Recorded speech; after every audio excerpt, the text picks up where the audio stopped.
All right, welcome back to the episode of Beer, Bacon, and Bros. Tonight, it's a small crew. It's just Keith and Chris. But we're going to jump into our MLB predictions for the NL West. Before we get into that, make sure you hit that subscribe button for us. We are on the growth for 300. We love having you guys interact with us and be part of the family. So hit us in the comments. We will always get back with you. And if you can, just hit that like button because it does make our videos more popular and gets in front of more people, which helps us grow our family. So, NL West, we're about 10 days away. Less than like 8 or 9. Yeah. It's next Thursday, man. Opening We're day, so close. We are really excited. We're going to jump into all 5 teams, give you our predictions on who we think is going to win the NL West, who's going to finish at the bottom, break down a little bit of these teams for you. And as always, like we said, hit us in the comments. Let us know who you think is going to end up winning the division because we want you to be a part of this. So we'll start with the Dodgers. Obviously, the big name team, 111 wins last year. Fell short of a World Series, of course. A little bit of a different look for them this year. They're actually, I feel like they're looking weaker and weaker as we get closer to the start of the season. Yep. Obviously, they lost some key pieces last year, or going into this year, I should say, with Cody Bellinger going to the Cubs, Justin Turner going to Boston. Trey Turner going to the Phillies. 2 years ago they lost Corey Seager. Yep. So they've lost a couple of these big pieces that have been there. Obviously, they still have Mookie Betts. They still have Freddie Freeman. They still have Clayton Kershaw. But I really think they've kind of gone back a step in this. They didn't really pursue much in the offseason. Yep. I don't think they made a big splash like people were anticipating or thinking they would make. Going into the season, Tony Gonsolin is hurt, who was, a surprising 17-game winner for them last year. Nobody saw Tony Gonsolin doing that. Dustin May's coming off of a major, Tommy John surgery, and they've got Noah Syndergaard, who hasn't really been Noah Syndergaard since his days in New York. So they lost their starting second baseman in spring training. So now they have Miguel Vargas playing second. So we'll see how that works out. I'm a little down on them this year. I think when we get to our projections, I think that's going to show my projections. But yeah. I think I'm a little down on them this year. I don't think they're as powerful or potent as they were last year. I think they have pieces to the puzzle, and I just want to see them put the puzzle together and see if it's still the same thing, because I think they have less star power on their team and just more dudes. You know what I mean? Yeah. Well, they also added JD Martinez to play DH. That's kind of a big. I don't like it in the sense that it's a bigger park, but I think it's going to fit more to his style of play. I think he gives them a more veteran hitter. I don't know that I'd say he gives them an upgrade though. Like, that's kind of my thing for them is like looking at their team. I think, again, they have put some pieces out there, right? Like Chris Taylor's playing center field now and replacing Cody Bellinger. Very similar player. He's been kind of rotating in a lot of spots. David Peralta's all right. He's coming over from the Diamondbacks. Miguel Rojas, same thing. Max Muncy's going to play third and replace Turner. So, they got dudes. They have people that are decent players. It's just going to be a very different looking team. I don't think they have this power in this lineup. When I look at this lineup, JD Martinez in my opinion, may hit 15 homers this year playing in these different parts. I think he's going to be a 15 to 20 home run guy. Yeah, and Freddie Freeman gives you some power. Max Muncy can give you power. And the problem with Freddie too is Freddie's more of an average guy here because last year, his first year in LA, he only hit like 12 bombs. He didn't hit very many home runs last year. I want to say he hit 27, if I remember that right. I don't think he got that high. He got 21. 21, okay. Yeah. So, but again, not a whole lot of homers when the guy was hitting 30 homers with Atlanta. Right. So smaller park, more friendly park for where he hits. Well, a bit bigger pitcher parks in that division in general. Absolutely. So, but I look at their starting rotation and I say, all right, Julio Urias, Clayton Kershaw, Tony Gonsolin, Dustin May, and Noah Syndergaard, who did pitch well last year for the Angels. Noah actually had a good season. He's not going to ever be the Noah Syndergaard that we remember, the Thor throwing 101. He won't do that anymore. Any chance of winning 15 games. But as a 5, this is a guy that can have a high 3 ERA, can probably win you 10 to 12 games, especially on a club like this. The bullpen's still really sketchy. I mean, Yeah, the bullpen is very sketchy. They lost Kenley Jansen. Obviously, last year he went to Atlanta. Yep. They have Gatterall being their as the closer right now. Yeah. The problem with Gatterall is, I mean, yeah, the dude throws gas, but he's not very consistent while he's throwing it. Nope. So, I mean, well, they also have Daniel Hudson out there. Daniel Hudson's got some closer. Caleb experience. Ferguson is actually a really solid or a really solid bullpen arm, and Shelby Miller, a name that we're very familiar with. We'll see what he can do. Probably the long relief type of guy. Yeah, I mean he's maybe a spot start. spot start here or there, a 6 ERA last year for him. So we'll roll into the Padres next. Padres are what I would consider probably the second best team. They had the second best record last year for them. 89 wins for the Padres. A little bit of a new look for them. They've made some changes, grabbed some names, sent some people across, and obviously the big acquisition for them was Xander Bogaerts. I would agree. Xander was the biggest acquisition they made over the year. Last year they did trade and they got Josh Hader to come in and be their closer. Yep. So I think where they were dominant last year, they're kind of lacking this year in the starting positions, starting pitching positions. Yep. I mean, they do have Yu Darvish, but Yu Darvish is 36. Joe Musgrove's out right now with a foot injury. Blake Snell has not been what they thought he was going to be to come in there and shut down L.A. I mean, that dude left Tampa and it has gone south. Yeah, absolutely. Michael Wacha has been an up and down type of guy, and I don't even know who Nick Martinez is. But their infield is phenomenal. When you look at it, when you've got Jake Cronenworth at first, Manny Machado at third, Xander Bogaerts playing shortstop, and then when you put Fernando Tatis back in there to play in left or right field, depending on what they want to do with him, and obviously last year they also got Juan Soto. So I mean, you look at this lineup, and this lineup is just power top to bottom. Yeah, I mean it's consistent power top to bottom. Yeah, and I start to think that they're getting a little better for average as well with some of the pieces. I think Jake's a 260 hitter. Xander is probably a 280, 290 hitter, being able to come in there. I think Juan Soto's going to have a better year year this year. He's going to have a better year this year. Not suspended and healthy Fernando Tatis can play a really big factor. Obviously he has to adjust to the outfield a little bit, but. Well, and they have Matt Carpenter, who did nothing but hit bombs last year in New York. Yeah, well, Nelson Cruz. And they have two guys that can really DH from both the left and right side of the plate. So play matchups at that point. Yeah, you get to play matchups a little bit at that point. So they got some veteran hitters. I mean, Rudy Odor's here to play a little defense as well. I think Austin Nola's a really solid catcher. So they really have such a unique lineup. I think for them it's about the pen. They're definitely. You look at this team, and if they're really going to try and contend this year, which I think they will and could. They really have to go get some arms. They need to get a starter, and they need to look at something in the bullpen. I agree with that because I mean, the Michael Wacha's decent, but I mean, this Nick Martinez guy he was a closer last year. He was a reliever last year. 8 saves and a 3.4 ERA.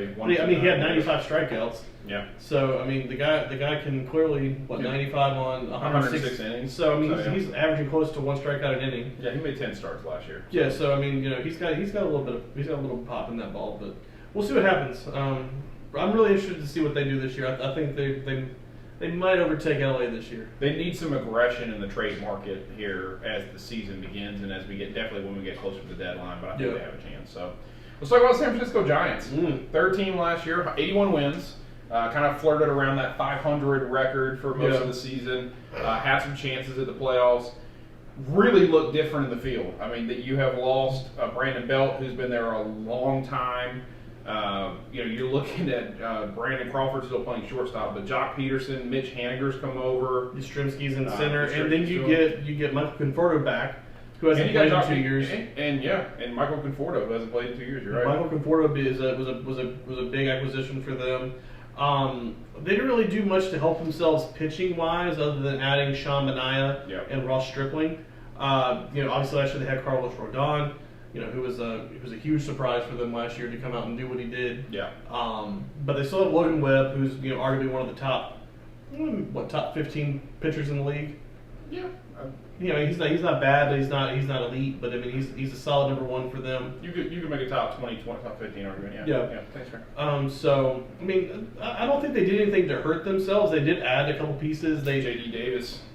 Yeah, and they retained Jock Peterson because there was a lot of talk about them trading Jock Peterson off last year, letting him go, letting him walk, but then you go and sign Mitch Haniger out of Seattle. I mean, that's a pretty solid play for them.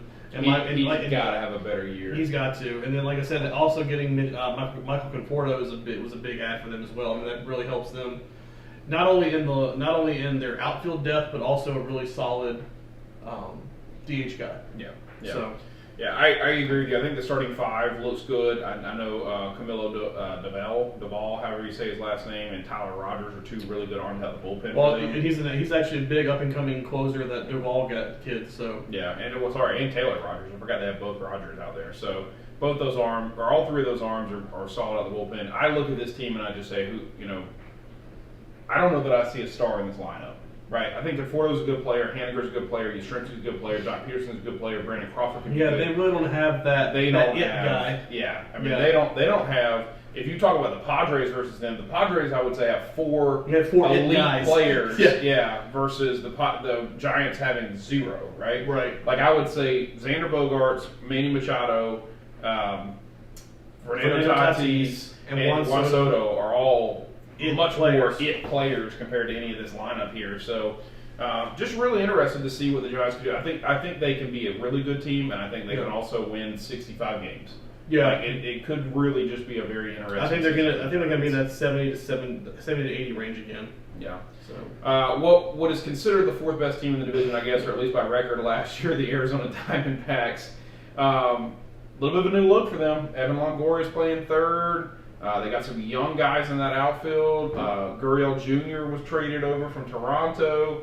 Where's Gurriel? Big guy. Zach Davies is coming over from Chicago. So they put some pieces together. I'm not going to call them good, but I mean their top two pitchers are pretty solid with Zach Gallen and Merrill Kelly. Both had phenomenal years last year. So I mean I don't think the top two in that rotation. Bumgarner's going to have a much better year than he had last year. Bumgarner's been god-awful since he went to Arizona. Yeah. I mean, he had a 4.88 ERA last year and only struck out 112. He had some games.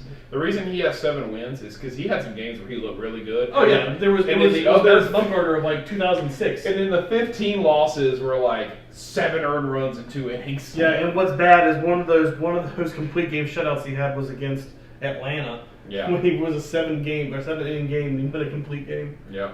Oh God. Little interested in the bullpen. They're taking Scott how do you say this? McGough.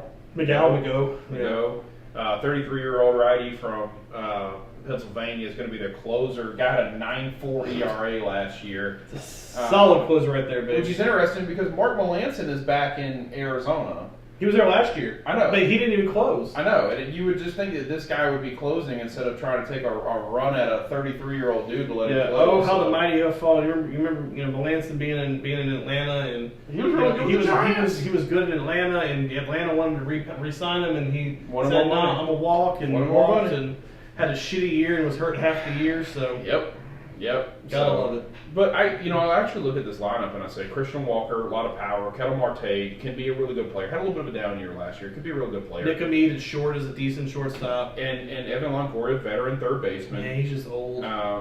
Corbin Carroll and Alex Thomas. Corbin Carroll is on the up and up. There's a lot of positive talk about Corbin Carroll. I mean, you look at all three of these outfielders. I don't think any of these outfielders are over 25 years old. Between him, Jake, and Alex Thomas. Corbin's 22, Alex Thomas 22, and Jake's 25, right? So they got a young outfield out here that if they can put some pieces together should have a really good season and give them a little bit of a future. And then a veteran with Lourdes Gurriel being your DH, kind of a big clubhouse presence type of guy, can really help out with these younger guys. Yeah, I'm with him and Longoria. I mean, both those guys are really, really, really veteran players, so can really help bring that team around. And then, of course, bring up the rear. Colorado Rockies. The laughing stock of the West. Yeah, I mean, Herman Marquez, Kyle Freeland, Jose Urania, Daniel Bard, Brad Hand. I mean, listen, they're going to finish last. I mean, it just is what it is. CJ Cron's going to go out there and hit 30 bombs. Randall Gurchik. Oh, they actually have Jurickson Profar. They signed Profar. They have Randall Gurchik. Chris Bryant. Yeah, Chris Bryant. Dude. Mike Moustakas. Charlie. Oh, Blackman. That's right. They did sign Moose. 100-year-old Charlie Blackman.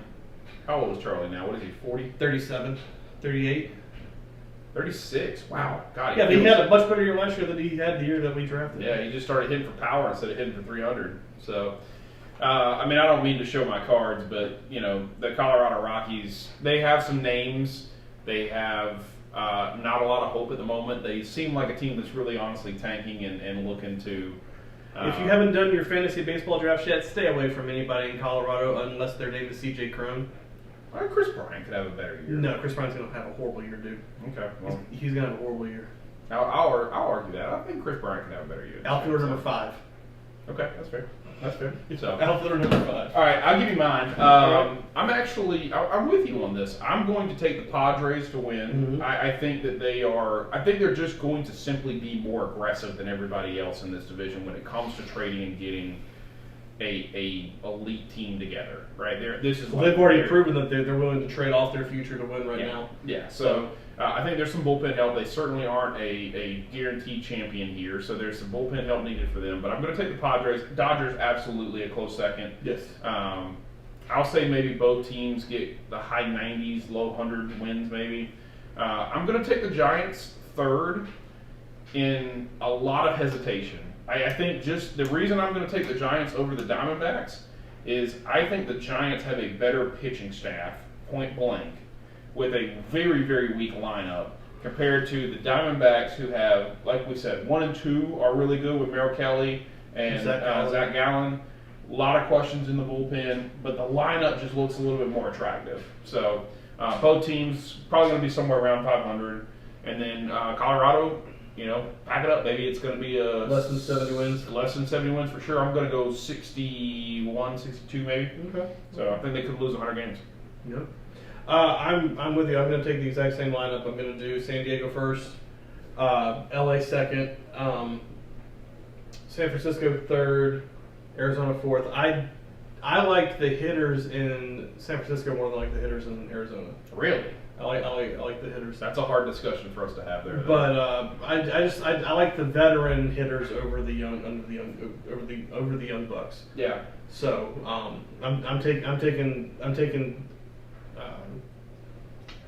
What's the word I'm looking for? But Giants then. Well, yeah, no, but I was trying to think of the word I was looking for by taking the experience. Yeah, I'm taking the experience over the rawness. Well, I would argue with you that there's a lot of experience on the Diamondbacks. I mean, you got Evan Longoria, Christian Walker's in his 30s. But I'm talking about I like the Giants' outfield more than I like Arizona's outfield. So I think sure. I think there's more opportunity for more offense to come out of San Francisco than Arizona. outside of Brandon Crawford. Name me another player in the infield for the Giants.